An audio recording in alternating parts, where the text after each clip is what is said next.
नमस्कार, स्वदेश न्यूज देख रहे हैं आप और मैं हूं आपके साथ राखी। स्वतंत्रता दिवस पर लाल किले की प्रचार से दिए गए प्रधानमंत्री नरेंद्र मोदी के एक बयान ने नई सियासी बहस छेड़ दी है। दरअसल प्रधानमंत्री नरेंद्र मोदी ने कहा कि देश ने हथियारबंद नक्सलवाद पर बड़ी जीत हासिल की है, लेकिन अब ऐसी विचारधारा से सावधान रहने की जरूरत है जो युवाओं को गुमराह करती है और विकास के खिलाफ माहौल बनाती है।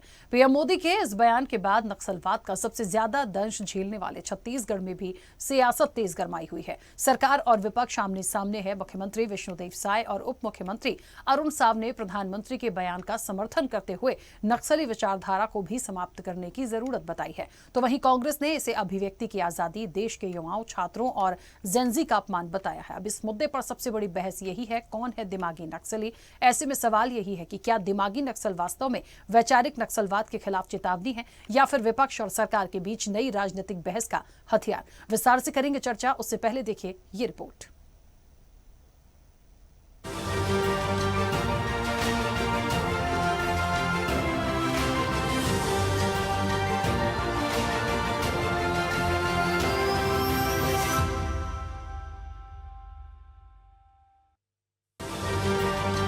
हथियारी नक्सल तो गए, लेकिन दिमागी नक्सल, ये दिमागी नक्सल मौके की तलाश में है। हिंसा, अराजकता के वो रास्ते खोज रहे हैं। समाज को गलत राह पर घसीटने के लिए भांति भांति के दांव कर रहे हैं। इन दिमागी नक्सलियों को पहचानना होगा, इन दिमागी नक्सलियों को आइसोलेट करना होगा। प्रधानमंत्री के इस बयान की छत्तीसगढ़ में सबसे ज्यादा चर्चा हो रही है, क्योंकि बस्तर समेत प्रदेश के बड़े इलाके दशकों तक नक्सली हिंसा से प्रभावित रहे। मुख्यमंत्री विष्णुदेव साय का कहना है कि प्रधानमंत्री मोदी के दृढ़ संकल्प और नेतृत्व में नक्सलवाद के खिलाफ ऐतिहासिक सफलता मिली है। जिन इलाकों में कभी हिंसा और भय का माहौल था, वहाँ अब शांति, विश्वास और विकास की नई तस्वीर दिखाई दे रही है। मुख्यमंत्री ने कहा कि शस्त्रधारी नक्सलियों के खिलाफ कार्रवाई के साथ ही साथ नक्सली विचारधारा को समाप्त करना भी जरूरी है, तभी नक्सलवाद का पूरी तरह खात्मा संभव होगा। वहीं उप मुख्यमंत्री अरुण साव ने भी कहा कि देश को आगे बढ़ाने के लिए ऐसे लोगों और विचारों से सतर्क रहना होगा जो विकास और राष्ट्र की प्रगति में बाधा बनते हैं। नक्सलवाद जो समाप्त हुआ है उसका भी उन्होंने जिक्र किया है और दिमागी नक्सली बचे हैं। शस्त्रधारी नक्सली तो समाप्त हुए हैं, लेकिन जो दिमागी हैं, जो आइडियोलॉजी वाले हैं, तो उनको भी समाप्त करना बहुत आवश्यक है। उनकी आइडियोलॉजी को समाप्त करना आवश्यक है। जो समाज में विभाजन पैदा करने वाले लोग हैं, अलगाव पैदा करने वाले लोग हैं, दुराव पैदा करने वाले लोग हैं, राष्ट्र के विपरीत बातों को प्रचारित करने वाले लोग हैं, तो निश्चित रूप से प्रधानमंत्री माननीय नरेंद्र मोदी जी ने जो कहा है वो सही है। हमारा देश एकजुट रहे, मजबूत रहे, देश आगे बढ़े, इसके लिए सशस्त्र नक्सलवाद तो समाप्त हो गया है, ये दिमागी नक्सलवाद है। इनसे भी सावधान रहकर, इनसे बचकर देश को आगे बढ़ाने की आवश्यकता है। लेकिन प्रधानमंत्री के दिमागी नक्सली वाले बयान ने अब राजनीतिक विवाद का रूप ले लिया है। भाजपा इशारों में इस मुद्दे पर कांग्रेस और उसकी विचारधारा पर निशाना साध रही है, तो कांग्रेस की ओर से भी तीखी प्रतिक्रिया सामने आई है। वरिष्ठ कांग्रेस नेता और पूर्व केंद्रीय गृह मंत्री पी चिदम्बरम ने सोशल मीडिया प्लेटफॉर्म एक्स पर लिखा कि मुझे दिमागी नक्सली होने पर गर्व है। उधर छत्तीसगढ़ कांग्रेस अध्यक्ष दीपक बैज ने प्रधानमंत्री के बयान पर सवाल उठाते हुए आरोप लगाया कि देश के युवाओं, छात्रों और जेनजी को नक्सली विचारधारा से जोड़ना उनका अपमान है। बैज का कहना है कि लोकतंत्र में असहमति का अधिकार है और सरकार की नीतियों पर सवाल उठाने वाले हर व्यक्ति को किसी विचारधारा का ठप्पा लगाना उचित नहीं है। जिस तरह से देश के प्रधानमंत्री जी 15 अगस्त के समय लाल किले से जो देश के युवाओं को अप्रत्यक्ष रूप से उन्होंने अपनी हक और अधिकार की लड़ाई लड़ रहे युवाओं को दिमागी रूप से नक्सली कहा है, जबकि वो दिमागी रूप से नक्सली नहीं, सरकार के खिलाफ अपने हक और अधिकार के लिए वो लड़ाई लड़ रहे हैं, आवाज उठा रहे हैं। हमारा छात्र शिक्षित वर्ग है, हमारा युवा शिक्षित है, जो सरकार के खिलाफ आवाज उठाता है, क्या वो दिमागी नक्सली हो सकता है?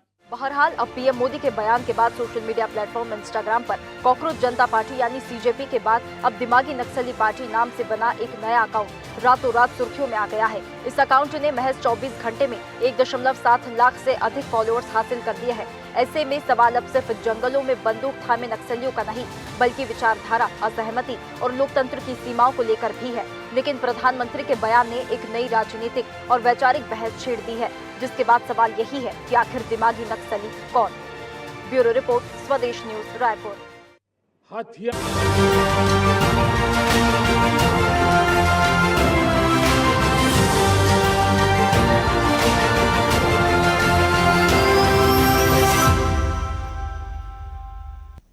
चलिए, तो दिमागी नक्सल का बहाना है और पीएम का किस पर निशाना है, ये सवाल है। और देश में ये मुद्दा होने के साथ साथ छत्तीसगढ़ में ये मुद्दा तेजी से गरमाया है। क्यों गरमाया है? क्योंकि छत्तीसगढ़ किस तरीके से नक्सलवाद के लिए कितना हमेशा प्रभावी रहा है। बहुत ज़्यादा एक बदलाव हमने छत्तीसगढ़ में देखा है नक्सलवाद को देखते हुए। अब क्योंकि दिमागी नक्सल की जो बात यहाँ निकल कर आ गई है और छत्तीसगढ़ में जिस तरीके से सियासत गरमाई है, तो चर्चा तो बिल्कुल स्वाभाविक हो जाती है। सबसे पहला बड़ा सवाल तो यही है कि आखिरकार वो जो दिमागी नक्सल है वो कौन है।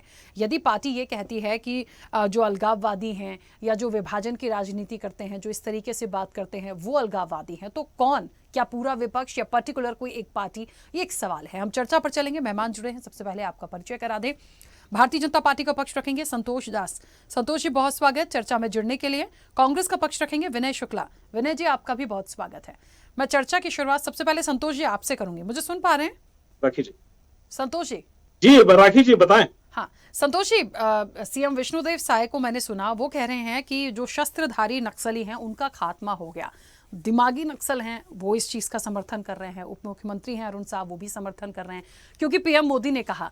मुझे ये बताइए, ये किस परिप्रेक्ष्य में कहा गया है? और यदि ये है उसकी क्लियरिटी की जो विभाजनकारी हैं या अलगाववादी हैं, तो छत्तीसगढ़ में नक्सलवाद के खात्मे की बात तो हमने देखी और बहुत अच्छे से सरकार ने काम किया। मैं इस पे कोई सवाल नहीं उठाऊंगी, बहुत अच्छी बात है। लेकिन ये दिमागी नक्सल जो पैदा हो गया या जिसे लेके आए हैं, इसका खात्मा कैसे होगा और कौन इसको आइडेंटिफाई कैसे करेगी पार्टी? स्वदेश न्यूज के सभी दर्शकों को नमस्कार और मेरे साथी पैनलिस्ट प्रवक्ता विनय जी को भी नमस्कार। देखिए, प्रधानमंत्री नरेंद्र मोदी जी ने जो सवाल उठाया है कि दिमागी नक्सली, सशस्त्र नक्सलिज्म तो इस देश से खत्म हो गया 31 मार्च 2026 को, लेकिन अभी भी जो दिमागी रूप से नक्सली हैं वो अभी भी विचारधारा के रूप में वो तैनात है। और ये दिमागी नक्सली है कौन, मैं बताता हूं कौन है। ये दिमागी नक्सली वो हैं जो जंतर मंतर पर नारा लगाते हैं कि तुम कितने हिड़मा मारोगे, हर घर से हिड़मा निकलेगा। ये दिमागी नक्सली वो हैं जो इस नारे के वीडियो को एक्स पर शेयर करते हैं और नारा लगाने वालों को सुबह अपने नाश्ते पर बुलाते हैं। ये दिमागी नक्सली वो हैं जो इस देश को नेपाल और बांग्लादेश बनाकर इस देश में आग लगाना चाहते हैं। ये दिमागी नक्सली वो हैं जो इस देश की किसी भी संवैधानिक संस्था पर जिनका भरोसा नहीं है। ये दिमागी नक्सली वो हैं जिन्हें चुनाव आयोग और सुप्रीम कोर्ट पर भी भरोसा नहीं है। ये दिमागी नक्सली वो हैं जो राष्ट्रगीत वंदे मातरम का अपमान तो करते हैं, लेकिन इस अपमान पर उन्हें शर्म भी नहीं आती। और ये दिमागी नक्सली वो हैं जो पूरे देश में कैरोसिन छिड़ककर आग लगाने की बात करते हैं। और ये दिमागी नक्सली वो हैं जो पूरे देश में आग लगाकर अराजकता फैलाना चाहते हैं। तो मुझे लगता है स्पष्ट हो चुका होगा कि दिमागी नक्सली कौन है। और ऐसे ही दिमागी नक्सलियों को खात्मा करने के लिए माननीय प्रधानमंत्री नरेंद्र मोदी जी ने आह्वान किया है। और यह आह्वान केवल सरकार का नहीं है, यह आह्वान पूरे समाज को लेकर, पूरे समाज से आह्वान उन्होंने किया कि ऐसे दिमागी नक्सलियों को खत्म करना चाहिए जो इस देश के लिए, इस देश का होते हुए भी इस देश के विरोध में खड़े होते हैं और सरकार के विरोध में और मोदी विरोध के अलावे जब वो मोदी विरोध करते हैं तो कब वो देश के विरोधी हो जाते हैं इनको खुद ही पता नहीं चलता और इस देश के खिलाफ खड़े हो जाते हैं। ऐसे दिमागी नक्सलियों को खत्म करने की बात माननीय प्रधानमंत्री जी ने की है। ठीक है, चलिए, मेरा एक और महत्वपूर्ण सवाल था, पर जल्दी से विनय जी की प्रतिक्रिया आ जाए फिर आती हूँ।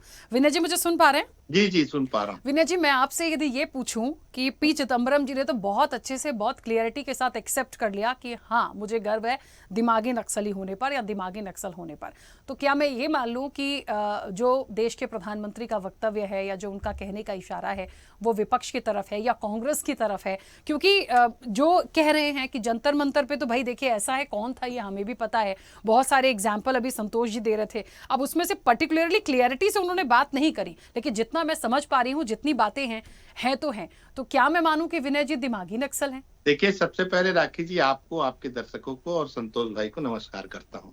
बड़ा विडंबना है कि हमारे देश के प्रधानमंत्री जी 2023-24 में भी लाल किले में झंडा फहराने जब गए थे तो वहां पे एक अर्बन नक्सल का प्रयोग किए थे कि हमारे देश में अर्बन नक्सल है। 2022-23 में जो किसानों द्वारा आंदोलन किया गया था तो उनको अर्बन नक्सल के रूप में संज्ञान दिए थे। जब ये बात संसद में पूछा गया था तो गृह मंत्री जी ने कहा ऐसा कोई परिभाषा नहीं है अर्बन नक्सल का।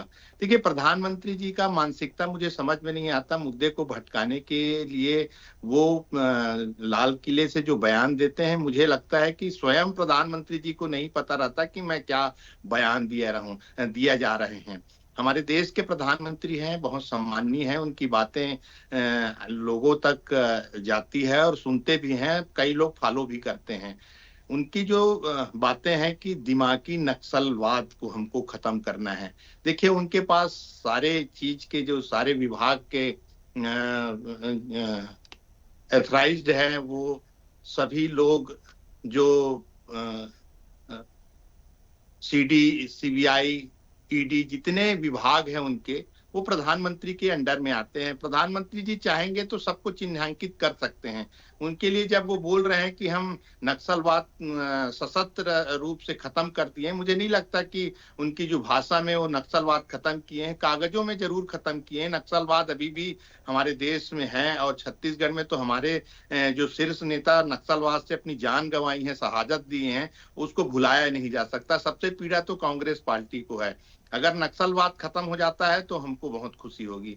लेकिन प्रधानमंत्री जी जिस नक्सलवाद की बात कर रहे हैं, जैसे आदरणीय हमारे संतोष जी ने गिनाया, तो मैं आपको बता दूं, नक्सलवाद हो सकता है राजनाथ सिंह जी में हो, जो पिछले साल संसद भवन में खड़ा होकर ये बोलते हैं कि हमारे ऑपरेशन सिंदूर में एक भी जवान शहीद नहीं हुए हैं। उसके बाद साल भर बाद 6 जवानों के जो शहीद की जो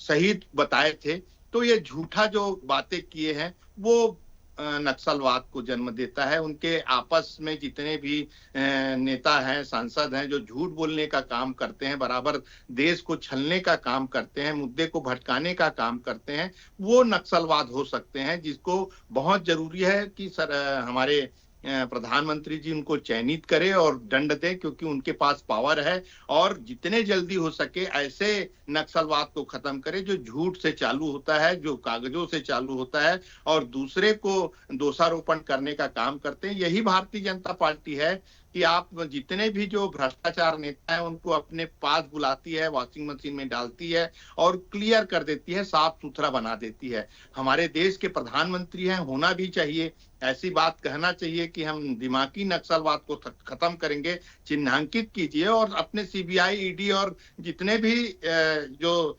संवैधानिक संस्था में बैठे हैं अधिकारियों को बोलिए कि जाइए और उनको पकड़िए और लाइए। नहीं तो प्रधानमंत्री जी को उसी लाल किले से माफी मांगना चाहिए। देश के युवा जो जेनजी है, जो उनको आईना दिखाया है कि आपके 12 साल के कार्यकाल कितना भ्रष्ट हो चुके हैं, उस लोगों को अगर वो दिमागी नक्सलवाद कहते हैं तो मुझे नहीं लगता कि प्रधानमंत्री का उम्र भी हो गया, 76 साल के हो गए हैं। अब उनको राजनीति से संन्यास ले लेना चाहिए और कोई युवा साथी को देश का प्रधानमंत्री जरूर बनाना चाहिए। ठीक है संतोष जी, एक बात तो यहाँ पर है, देखिए दिमागी नक्सल किसी विपक्ष को कहा या प्रदर्शनकारियों को कहा या जो गलत बयानबाजी करते हैं उनको कहा, लेकिन उनके इस बयान से पी चिदम्बरम जी ने तो एक्सेप्ट कर लिया कि वो तो प्राउड फील करते हैं दिमागी नक्सल यदि उन्हें कह रहे हैं। मतलब जो परसेप्शन मैं समझ पा रही हूँ वो ये है कि यदि हम विरोध करते हैं या हम सरकार के खिलाफ आवाज़ उठाते हैं या सरकार की नीतियों के खिलाफ आवाज़ उठाते हैं तो क्या वो सारे लोग दिमागी नक्सल हैं? जो मैं समझ पा रही हूं इस बयान से, जो बातें निकल कर आ रही हैं वो तो यही दर्शाती हैं। राखी जी, आपने पी चिदम्बरम के बयान का जिक्र किया। पी चिदम्बरम तो नक्सलियों के समर्थक शुरू से रहे हैं, जब ये गृह मंत्री थे मनमोहन सिंह की सरकार में। और इनके बयान आप उठा करके देख लीजिए, वीडियो इनके आज भी उपलब्ध है यूट्यूब पर। और उन वीडियो में कह रहे हैं कि भाई नक्सलवाद को हम टारगेट करके खत्म नहीं किया जा सकता है। ये तो स्पष्ट रूप से स्वीकार कर रहे हैं कि नक्सलवाद को खत्म नहीं किया जा सकता इस देश से। इनका बयान है, इनका अधिकृत बयान है ये। तो ये जब इनकी संकल्प शक्ति नहीं है, जब इनकी इच्छा शक्ति नहीं है नक्सलवाद को खत्म करने की, तो वो तो नक्सलियों के समर्थक ही कहे जाएंगे। और दूसरी बात, अभी विनय जी ने जो बातें कही, देखिए विनय जी कांग्रेस के प्रवक्ता हैं और कांग्रेस की तरफ से निश्चित रूप से अपना पक्ष रख रहे हैं, लेकिन माननीय प्रधानमंत्री जी ने केवल एक पार्टी को नहीं कहा है, उन्होंने उस विचारधारा की ओर इंगित किया है, इशारा किया है कि जो विचारधारा सीधे सीधे देश विरोध की ओर लेकर के जाती है। आप असहमति स्वीकार्य है, आप सरकार के खिलाफ कोई बात कहते हैं स्वीकार्य है, और लोकतंत्र है, स्वस्थ लोकतंत्र में असहमति स्वीकार्य होती है। और यही नहीं, अभी लगातार देखिए आंदोलन भी चल रहे हैं आपके, लगातार प्रदर्शन हो रहे हैं अलग अलग मुद्दों पर, सबकी बात भी सुनी जाती है, सबसे बात भी की जाती है। तो ये स्वस्थ लोकतंत्र की खूबसूरती है। लेकिन यही अगर देश विरोध की बात यदि होने लगे, यदि सरकार के विरोध के साथ साथ देश विरोध में आगजनी होने लगे, देश विरोध में अराजकता फैलानी जाने लगे, तो मुझे लगता है वहीं से नक्सली जो सोच है, ये जो दिमागी नक्सल है, यही शुरू होती है। और मैं विनय जी से पूछना भी चाहता हूं, आपने जंतर मंतर का जिक्र किया विनय जी, आप जरा झारखंड का जिक्र क्यों नहीं करते जहां पर आपकी सरकार है? आपने वहां पर स्टूडेंट्स को डंडे से पीटा, मारा। हमने तो देखिए जंतर मंतर में तो हमने ना बिजली काटी थी, ना कभी टेंट उखाड़ा था। आपने तो उनका टेंट भी उखाड़ा, बिजली काट दी, वहां पर पानी सप्लाई रोक दिया। कितनी मुश्किल से झारखंड में जो छात्र बैठे हैं वो किस तरीके से सरकार की उसके आक्रोश के शिकार हो रहे हैं। आप जरा जाकर के देखते क्यों नहीं, वहां पर खड़े क्यों नहीं होते, उनकी बात क्यों नहीं करना चाहते भाई? तो वहां पर आपको विरोध नहीं दिखता, वहां पर आपको लगता है कि नहीं सरकार जो कर रही है वो सही है। अच्छा, और जंतर मंतर की बात आएगी तो आप मोदी सरकार को दोषी जैसे कि ठहराएंगे। आप कह रहे थे संतोष जी, जैसे कि आपने कहा कि जंतर मंतर पे जो लोग थे वो दिमागी नक्सली हैं या दिमागी नक्सल हैं। अभी झारखंड का जो आप जिक्र कर रहे हैं, तो झारखंड में जो चीजें हुई वो भी दिमागी नक्सल हैं क्या? नहीं, मैं जरा स्पष्ट कर दूं राखी जी, हाँ। जंतर मंतर में जो लोग बैठे तो दिमागी नक्सली थे, ऐसा प्रधानमंत्री जी ने बिल्कुल नहीं कहा। नहीं, आपने उनका कहा आशय था, ये है भी नहीं। प्रधानमंत्री जी ने नहीं कहा सर, आपने कहा था कि वो होते हैं दिमागी नक्सल जो विभाजन की बात करते हैं, या जो जंतर मंतर पे जो नारे लगा रहे थे या प्रदर्शन कर रहे थे वो। नहीं, सर आपने कहा, मैंने एक घटना कोट किया था, याद करिए। जंतर मंतर में जेएनयू के छात्रों ने जब हिड़मा मारा गया और सबसे दुर्दांत नक्सली और झीरम घाटी का मास्टरमाइंड, तो उसके खिलाफ में उन्होंने प्रदर्शन किया और उस प्रदर्शन में उन्होंने नारा लगाया था। ये इस आंदोलन से जुड़ा हुआ विषय नहीं है, वो विषय उस प्रदर्शन से है जिसमें तुम जितने हिड़मा मारोगे हर घर से हिड़मा निकलेगा। और उसके समर्थन में राहुल गांधी उस वीडियो को ट्वीट करते हैं दूसरे दिन एक्स पर, और ट्वीट ही नहीं करते, दूसरे दिन उन लोगों को अपने नाश्ते पर बुलाते हैं अपने घर में। तो ये किस तरीके का नक्सलियों का समर्थन है भाई? आप यही तो है जो अर्बन नक्सल की बात हो रही है, जो दिमागी नक्सल की बात हो रही है, यही तो है। अच्छा मुझे ये बताइए सर, एक छोटा सा सवाल और है, एक छोटा सा सवाल संतोष जी, एक छोटा सा सवाल बड़ा महत्वपूर्ण। अब जो शस्त्रधारी नक्सलवाद थे या नक्सली थे उनका तो खात्मा किया, ठीक है, समझिएगा मेरी बात को। अब ये जो बिना शस्त्र वाले हैं इनका खात्मा कैसे करेंगे? मतलब ये समझिए, क्योंकि ये तो दिमागी नक्सल है और दिमागी कीड़ा बहुत घातक होता है, इसका खात्मा कैसे होगा? जी बिल्कुल सही सवाल किया आपने। देखिए ये जो दिमागी नक्सल है ये कोई शस्त्र से खत्म नहीं होता है। और हमने भी जब 31 मार्च 2026 को नक्सलवाद खत्म हुआ और डिबेट्स भी बहुत सारे हुए, तो सरकार ने भी स्पष्टता से कहा कि देखिए विचारधारा को खत्म होने में समय लगता है। अभी नक्सली खत्म हुए हैं, कुछ मुख्य धारा में आए हुए हैं, लेकिन विचारधारा को खत्म होने में समय लगेगा। वैसे ही जो दिमागी नक्सल है इसकी विचारधारा को खत्म करने के लिए समाज को भी आगे आना पड़ेगा। प्रधानमंत्री जी ने समाज को आगे आने का आह्वान किया है और समाज को ऐसे लोगों को चिन्हित करने के लिए और उनको दंडित करने का आह्वान किया है प्रधानमंत्री जी ने। कहने का मतलब केवल सरकार की कार्रवाई का विषय नहीं है, ये पूरे समाज को कहीं ना कहीं उन्होंने संदेश देने का प्रयास किया है कि ये जो विचारधारा जो पनप रही है इस देश में, जो देश विरोध की विचारधारा है, इसको खत्म करना जरूरी है। ठीक है विनय जी, कितनी सहभागिता रहेगी? मुझे लगता है कांग्रेस की खुल के पूछूं, क्योंकि कांग्रेस का पक्ष रख रहे हैं ये दिमागी नक्सल को खत्म करने के लिए, लेकिन ये बड़ा टफ सवाल हो जाएगा, क्योंकि फिर चिदंबरम जी ने तो कह दिया कि वो प्राउड फील करते हैं, तो कैसे उनका खात्मा करेंगे? बड़ा पेचीदा मामला है ये तो दिमागी नक्सल। देखिए संतोष भाई की मैं सारी बातें सुन रहा था, जिस बात को उनको कहना चाहिए वो तो मुद्दे को भटका दिए। हमारे देश के प्रधानमंत्री जी ने जो शब्द का चयन किए हैं वो बहुत सोच समझ कर किए हैं। और मुझे लगता है कि देश के प्रधानमंत्री के पास इतने संस्था है, वो चाहे तो हर लोगों को चयनित कर सकते हैं और पकड़ सकते हैं कि दिमागी नक्सलवाद, आप चाहे किसान आंदोलन करेंगे तो किसानों को पकड़ सकते हैं, चाहे बच्चे आंदोलन करेंगे तो बच्चे को पकड़ सकते हैं, चाहे पार्टियां आंदोलन करती है उसको भी आप चिन्हांकित करके दिमागी नक्सलवाद बता सकते हैं। देखिए, प्रधानमंत्री जी के पास पावर है, वो कुछ भी बोले वो सत्य है, ये चीज हम भी मान सकते हैं कि प्रधानमंत्री जी ने कहा कि देश में नक्सलवाद दिमागी नक्सलवाद है, आप मेरे विरुद्ध कोई षड्यंत्र ना रचिए। हम संसद भवन में भी प्रधानमंत्री जी ने खड़ा होकर कहा कि एक अकेला पूरे संसद पर भारी है, 543 सांसदों पर भारी है, मैं नरेंद्र मोदी हूं, मैं जो कहूंगा वही सत्य होगा। ऐसे प्रधानमंत्री जी की मानसिकता है। अभी बच्चों ने जो प्रोटेक्शन किया था 20 तारीख वाला जो आंदोलन हुआ, उससे नरेंद्र मोदी जी और अमित शाह घबरा गए, और घबरा गए तो उनको जो 20 दिन तक संसद भवन में जिनको उनको रोज जाना चाहिए वो फेस नहीं कर पाए, वो संसद में पहुंचे ही नहीं, क्योंकि बड़ा बर्बरता पूर्वक जो लाठी चार्ज किया, जो महिलाओं के प्राइवेट पार्ट पर ही हमला किया, ऐसे पुलिस वाले जिनके नेम प्लेट नहीं है। और अभी मैं कल ही एक पेपर में पढ़ा कि शायद दिल्ली पुलिस ने ये बात कबूला है कि हमको जो आदेश दिए हैं वो गृह मंत्री जी ने दिए हैं। तो ऐसे देश के प्रधानमंत्री जी और गृह मंत्री जी जो दिमागी नक्सलवाद को बढ़ावा दे रहे हैं। आपने भी बताया कि 1,24,000 नए पार्टी का गठन हुआ, दिमाग नेशनल पार्टी का।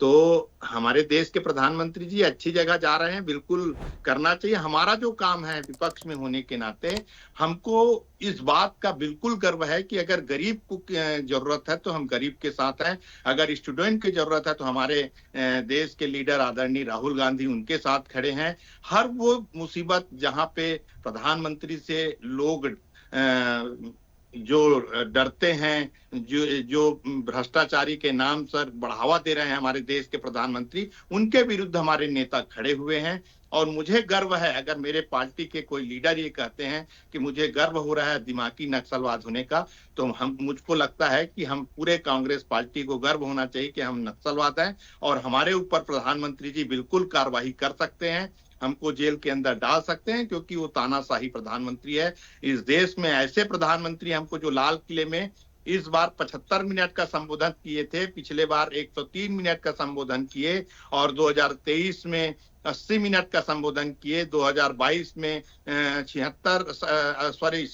77 मिनट का संबोधन किए। लगातार उनका जो आंकड़ा है, जो संबोधन करते हैं, उनको बोलने में बहुत मजा आता है, पब्लिक के साथ बात करने में मजा आता है, लेकिन कागजों में हमारे देश के प्रधानमंत्री पूरी तरह फैल है। आने वाला समय में ये चीज बिल्कुल देखेंगे, और जितने भी दिमागी नक्सलवाद हैं प्रधानमंत्री को आईना दिखाने का काम करेंगे।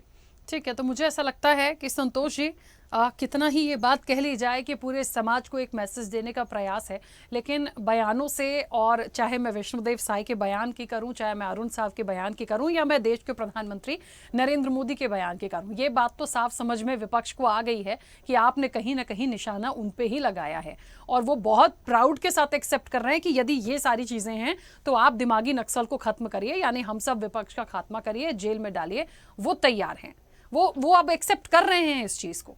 जी, अभी विनय जी ने भी एक्सेप्ट किया कि भाई मैं नक्सलवादी हूँ। और देखिए कितना दुर्भाग्य है कि हिड़मा जिन्होंने इनके पूरे एक जनरेशन को खत्म कर दिया, इनके नेताओं के झीरम घाटी घटना कारित करके, उस नक्सलवाद के साथ खड़े हैं, वो हिड़मा के साथ खड़े दिखते हैं। हिड़मा के साथ नहीं, दिमागी नक्सल की बात हो रही है संतोष जी, दिमागी नक्सल की बात हो रही है। एक विषय बहुत महत्वपूर्ण है। देखिए, नक्सलवाद की विचारधारा क्या है ये आपको समझना पड़ेगा। नक्सलवाद की विचारधारा इस देश के संविधान पर भरोसा नहीं करती। नक्सलवाद की विचारधारा इस देश के तिरंगा झंडे पर भरोसा नहीं करती, और हमेशा विरोध करती है कि इस देश का ना संविधान मानती है। तो क्या कांग्रेस इस देश का संविधान नहीं मानती? क्या तिरंगे झंडे की नहीं मानती? और तो और अभी बस्तर में 90 से ज्यादा स्थानों पर पहली बार तिरंगा फहराया गया, जहां पर किसी स्कूलों में और किसी पंचायत भवन को उड़ा दिया जाता था बमों से, केवल इसलिए कि वहां पर तिरंगा फहराया जाता था। तो क्या इसका समर्थन भी कांग्रेस नहीं कर सकती? ये कौन सी मजबूरी है कांग्रेस की? कांग्रेस की नक्सलवाद के साथ खड़ा होने की कौन सी मजबूरी है? मुझे लगता है विनय जी को स्पष्ट करना चाहिए कि आप अपने नेताओं के हत्यारे हिडमा के साथ कैसे खड़े हो सकते हैं? ठीक आप है। नक्सलवादियों के साथ कैसे खड़े हो सकते हैं? इसका मतलब आप झीरम घाटी का समर्थन कर रहे हैं। संतोष झीरम जी। घाटी में आपके नेताओं की हत्या हुई, सही हुआ?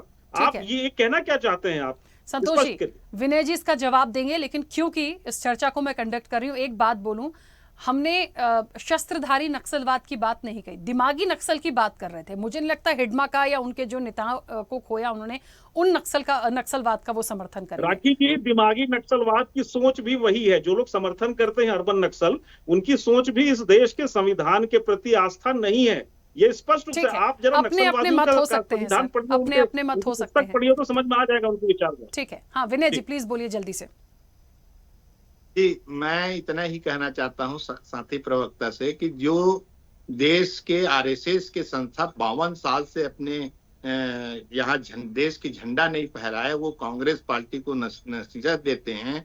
जो कांग्रेस पार्टी आजादी से पहले आजाद दिलाने में महत्वपूर्ण योगदान दी, उनको सिखाते हैं आप राष्ट्रभक्त कैसे किए जाते हैं। 12 साल के कार्यकाल में देश के प्रधानमंत्री जी अगर हमको देशद्रोही कहते हैं तो ये प्रधानमंत्री जी की विडंबना है। और मैं तो ये कहना चाहता हूं कि देश के प्रधानमंत्री जी अगर इनकी ये सोच है कि अगर इनके विरुद्ध कोई आवाज उठाता है, चाहे वो किसान हो, चाहे वो जेएनजी हो, चाहे वो जेल्फा हो, अगर कोई भी आवाज उठा रहे हैं, अगर वो देशद्रोह हैं और ऐसी बातें कर रहे हैं जो दिमागी नक्सलवाद की जगह नक्सलवाद को ले जाते हैं, तो मेरे साथी प्रवक्ता से मैं इतना ही कहना चाहता हूं कि गृह मंत्री जी ने कहा कि 31 मार्च 2026 तक पूरे नक्सलवाद खत्म हो गए। तो आपने ये साबित कर दिया कि आज भी नक्सलवाद जिंदा है। कागजों पर बिल्कुल वो बोलती हैं, लेकिन आपके जो जुबान पे है वो बात कि आप देश को लड़ाने का काम करते हो, एक दूसरे के साथ ध्रुवीकरण का काम करते हो। यही दिमागी नक्सलवाद सत्र उठाकर आपके ऊपर जोर लगाएंगे और आपको ही बदनाम करने की कोशिश करेंगे। कांग्रेस पार्टी तमाम वो जगह, मैं कांग्रेस पार्टी के प्रवक्ता होने के कारण मैं आपको इतना ही कह सकता हूं कि हम सब उन आंदोलनकारियों के साथ खड़े हैं जो अपनी हक की मांग करते हैं, चाहे वो जेएनजी हो, चाहे वो किसान हो, चाहे जेड अल्फा हो, हम सब के साथ खड़े हैं। अगर आप हमको दिमागी नक्सलवाद बताते हैं, चिन्हांकित करते हैं, तो कांग्रेस पार्टी इस बात को पुख्ता करती कि हाँ हम नक्सलवाद हैं, अगर दिमागी नक्सलवाद हैं और हमको गर्व है। ठीक है विनय जी, देखिए मुझे इस पूरी चर्चा से एक बात तो समझ आ गई, देश के प्रधानमंत्री जो इंडिकेट करना चाहते थे वो विपक्ष ने भली भांति समझ लिया और एक्सेप्ट भी कर लिया। और यहाँ पे दिमागी नक्सल और नक्सलवाद एक्चुअली में दोनों को एक जैसा कंपेयर किया जा रहा है, लेकिन ऐसा है नहीं। नक्सलवाद का नाम समान हो सकता है, लेकिन दोनों का काम और विचारधारा बहुत अलग है, क्योंकि शस्त्रधारी और बिना शस्त्रों वाले दिमागी नक्सल, जिसे दिमागी कीड़ा भी कह लीजिए, ये बहुत अलग बात है। खैर ठीक है, सबके अपने अपने मत है। फिलहाल समय हो गया। आप दोनों मेहमानों का बहुत शुक्रिया इस चर्चा में जुड़ने के लिए। तो देखिए सियासत तो गरमाई है, चाहे देश की बात हो, दिमागी नक्सल की, या छत्तीसगढ़ में ये सियासत पहुंच गई हो, ये बात आनी ही थी, क्योंकि प्राइम मिनिस्टर का जो बयान था वो इतनी जल्दी अभी ठंडा या शांत होने वाला नहीं है। और जो विपक्ष है वो भली भांति समझ चुका है कि आखिर ये दिमागी नक्सल किसको कहा जा रहा है, और इसीलिए वो इतने कॉन्फिडेंस के साथ एक्सेप्ट भी कर रहा है और कह रहा है कि यदि सरकार की नीतियों के खिलाफ या गलत चीजों के खिलाफ आवाज उठाना यदि दिमागी नक्सल है, तो हाँ वो एक्सेप्ट करते हैं कि वो हैं। देखिए ये मामला और कितना आगे बढ़ता है। चर्चा में इतना ही। बने रहिए स्वदेश न्यूज के साथ। सबसे पहले देश। ऐसे ही वीडियोस के लिए लाइक करें, शेयर करें, फॉलो करें, YouTube पर जाकर सब्सक्राइब कर बेल आइकन दबाना ना भूलें। और ताजा अपडेट्स के लिए स्वदेशलाइव.com पर जरूर जाएं।